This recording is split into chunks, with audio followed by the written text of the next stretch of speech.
Top quality और consistent performance के लिए सिर्फ सिल्वर पंप्स। टॉप क्वालिटी और कंसिस्टेंट परफॉर्मेंस के लिए सिर्फ सिल्वर पंप्स, नाम याद रखना।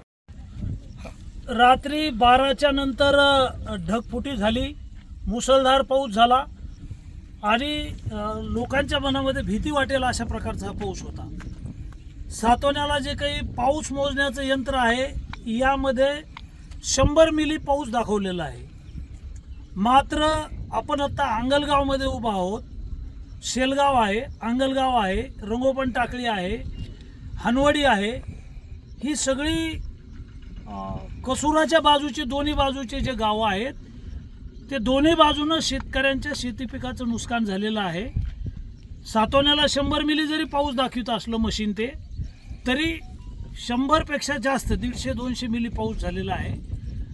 मूग आहे, कापूस आहे, सोयाबीन आहे, ऊस आहे, बागायती क्षेत्र आहे आणि हे सगळे पिकं आता शेतकऱ्यांचे गेलेले आहेत। प्रशासन संपूर्ण आता माझ्या सोबत आहे, तहसीलदार आहेत, आमचे एसडीओ आहेत, कृषी विभागाचे तलाठी, ग्रामसेवक, बीडीओ, सगळी यंत्रणा शासनाची आम्ही आता अंगलगावमध्ये आलो। त्याच्या अगोदर शेलगावमध्ये गेलो आहोत। तर या गावातल्या सर्व सरपंच, उपसरपंच, सर्व लोकप्रतिनिधी, पदाधिकारी, सर्व पक्षाचे कार्यकर्ते सगळ्यांची भेट झालेली आहे आणि ही सगळी नुकसान भरपाई मिळवून देण्यासाठी तहसीलदार, एसडीओ यांच्या मार्फत हा सगळा प्रस्ताव कलेक्टरकडे जाईल, कलेक्टर मार्फत शासनाला जाईल आणि आम्हाला 78 तासाच्या आत ही सगळी माहिती वरती पाठवायची असते आणि जमीन वाळल्यानंतर त्याचे डिटेल पंचनामे होतील। सर्व गावकऱ्यांना, ह्या सगळ्या गावच्या लोकांना, अंगलगावच्या लोकांना मला विनंती करायची आहे की कसुरा काठचे जे काही नुकसान झालेलं आहे, जमिनी वाहून गेल्या असतील, पिकं वाहून गेले असतील, सडले असतील, तर त्याची तंतोतंत माहिती द्या। ज्याचं नुकसान झालं त्याला 100% मदत मिळवून देण्यासाठी आम्ही सगळे आपल्यासोबत आहेत। पण आपल्याला तलाठी आहे, ग्रामसेवक आहे, त्यांना मदत करावी लागेल, सहकार्य करावं लागेल आणि खरी आणि वस्तुस्थिती माहिती द्यावा लागेल।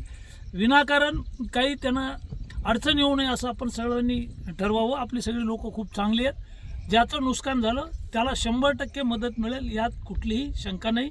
आम्ही माननीय मुख्यमंत्री देवेंद्र फडणवीस आहेत, महसूल मंत्री चंद्रशेखरजी बावनकुळे आहेत, यांना भेटून मी हा सगळा प्रयत्न करणार आहे। कलेक्टर आहेत, आमचे सगळे प्रशासनातले अधिकारी आहेत, यांच्याशी बोलून आपलं पीक जे गेलेलं आहे त्याची मदत मिळवून देऊ। धन्यवाद।